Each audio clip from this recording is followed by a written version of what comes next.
चंदन भैया जलेबी पैक कर देना।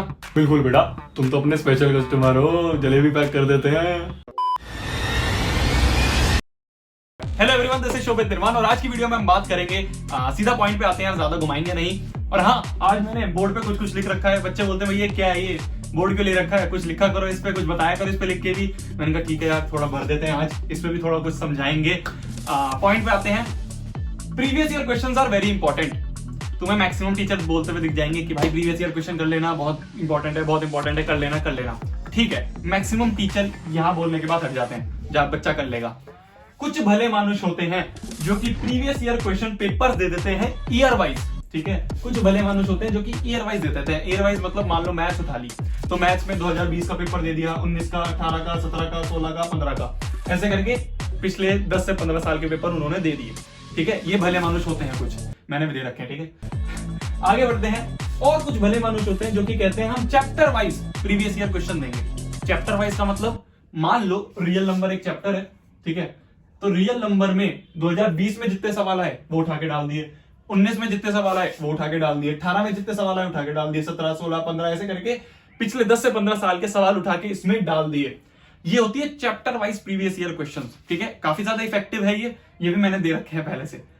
अब और भी कुछ भले मानुष आते हैं जो कहते हैं हम तो भाई topic wise previous year question देंगे क्योंकि ये बहुत ज्यादा इंपॉर्टेंट है। इस तरह से एनालिसिस करके करना बहुत ज्यादा इंपॉर्टेंट है। अब भाई क्यों इंपॉर्टेंट है, क्या है ना, ऐसे ही कर लेते हैं भैया, खाली जो ईयर वाइज पेपर्स हैं आसानी से मिल जाते हैं, ऐसे उठा के ये कर लेते हैं, कौन इतना दिमाग लगाए, आखिरी में ये कर लेंगे।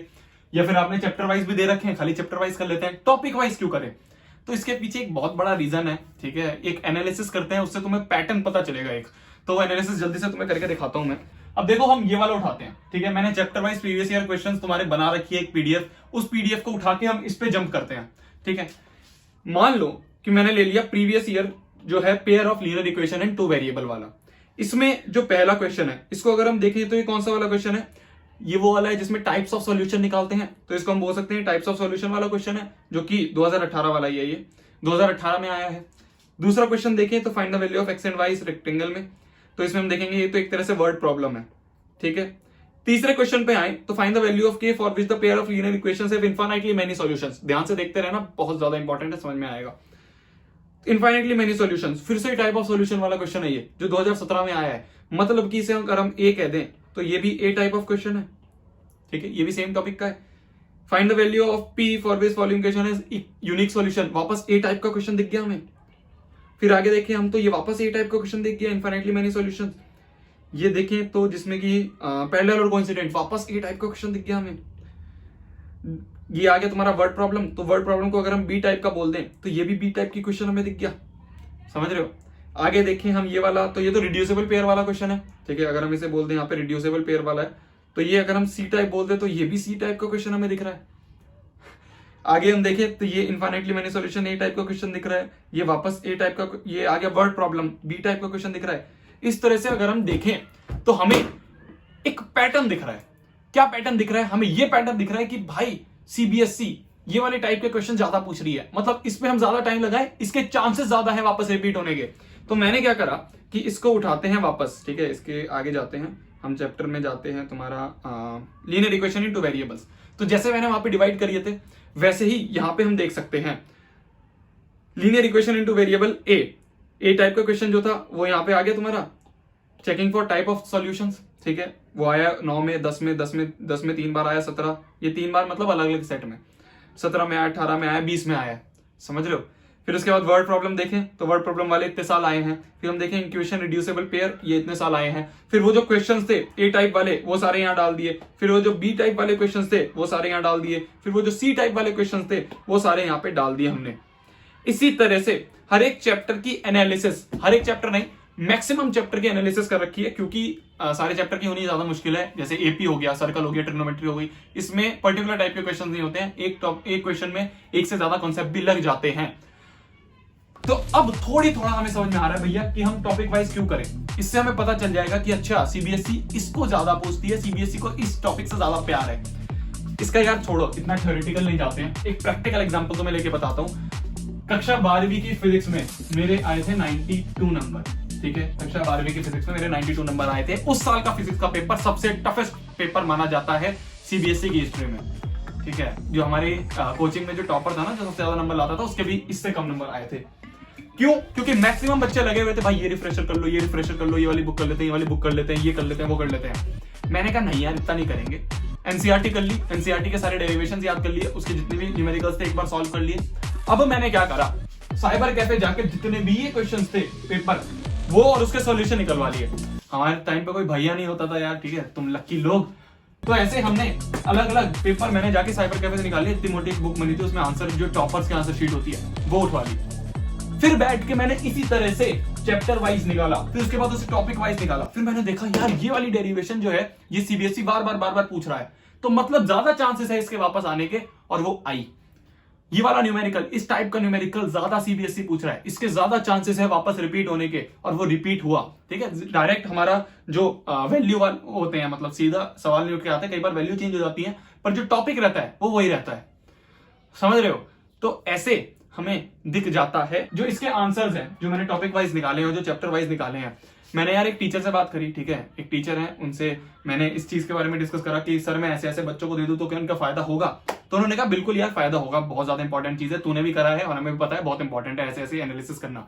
बट उन्होंने एक बात बोली, उन्होंने कहा तू स्पून फीड मत कर। मैंने कहा क्यों, क्या हो गया ऐसा? कह रहे कि तूने टॉपिक वाइज कर दिया, ठीक है, तू ये कर दिया, तूने पहले ये निकाले, फिर उसके बाद तूने उनको ईयर वाइज अलग करा, ईयर वाइज तो मिल ही जाते हैं, तूने उन्हें चैप्टर वाइज अलग करा, तूने उसे टॉपिक वाइज अलग करा। ये देखने में तुम्हें ऐसा लग रहा है, ठीक है, वीडियो 8-10 मिनट की बनेगी, ऐसा लगेगा अच्छा यार छोटा सा काम है, बट इसके पीछे जो होमवर्क है बहुत ज्यादा हुआ है। ठीक है, इतना ज्यादा टाइम लगता है कि टॉपिक वाइज निकालना, ईयर वाइज निकालना, ऐसे ऐसे करके उसके सॉल्यूशंस निकालना। तो उन्होंने बोला तूने यहां तक दे दिया ना, बस अब तू ऐसा कर कि एक टॉपिक, मान ले टॉपिक ए है, उसमें मान ले 5 सवाल आए हैं, तो पांचों के सॉल्यूशन मत दे, सिर्फ एक का दे दे, उसको एज अ रेफरेंस सॉल्यूशन दे दिया। अब इसके बाद और सारे जो हैं वो बच्चे खुद करें। क्या होगा ना कि अगर तू पीडीएफ में दे देगा आंसर, तो मान ले बच्चे ने क्वेश्चन देखा, फर्स्ट अटेम्प्ट मारा, नहीं हुआ, वो नीचे जाएगा सॉल्यूशन देख लेगा। बट अगर सॉल्यूशन नहीं होगा उसमें, तो वो 1 अटेम्प्ट मारेगा, 2 अटेम्प्ट मारेगा, 3 अटेम्प्ट मारेगा। उसके बाद जब वो थक जाएगा तब सीखेगा यार चलो जाके गूगल पे देख लेता हूँ। गूगल पे डायरेक्ट सवाल मिल जाते हैं, ठीक है, जो पिछले से साल में आए होते हैं ना, तुम डायरेक्ट गूगल पे कॉपी पेस्ट करोगे, आराम से आंसर मिल जाता है। तो उन्होंने कहा तू स्पून फीड मत कर, तूने इतना कर दिया, ठीक है, इतना बहुत था, बच्चे के पास टाइम नहीं है, वो यहां तक देख लेगा, इसके बाद वो सॉल्यूशन खुद निकाले, ठीक है, फिर उसके बाद गूगल पे देख के हो जाएगा आराम से।